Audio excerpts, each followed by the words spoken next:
قصيدي بحر نور محوي.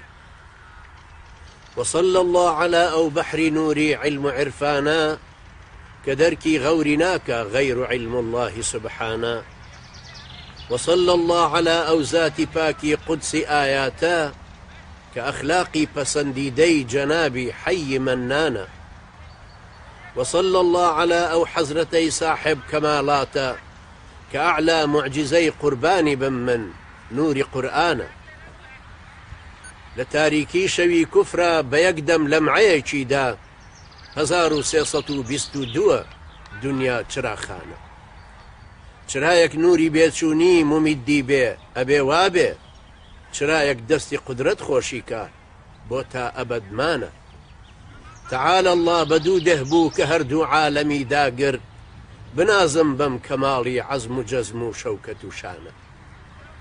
لەگەڵم هەموو احتیشاما زوهدی دنیایی تەماشاکە، کە یەک لەتنانی جۆ بۆ قوتی یا خورما دووسێدانە. مهمة غير ذاتي حيل همتيا نية إلا لبر أم أمة بهمتا دايم بأحزانا. چمدحي كدبكم لا يقبتو أي خير خلق الله، مني بخيرنا لايق كجبريل سنا أخوان. بياني قوري خلقي كسي آية لشأني به، نمقدوري منو تويا نئيشي قس صحبانا.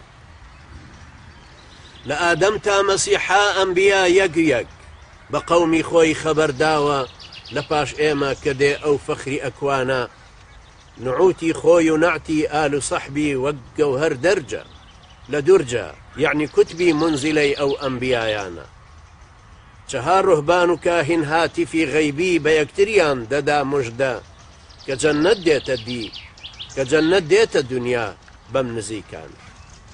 كتشريفي قدومي هات الدنيا بارشيكي فيز، لهوري مرحمة باري كآثاري نمايانا. رشيني آقري برداي عمري آقري زردشت، ببرقي بو كشقبو تاقي كسرا بو بويرانا. دلي سوتا بزردشتو بكسري كسروي قريا، اوان دبحري ساوانم لچاوي دا بوتانا.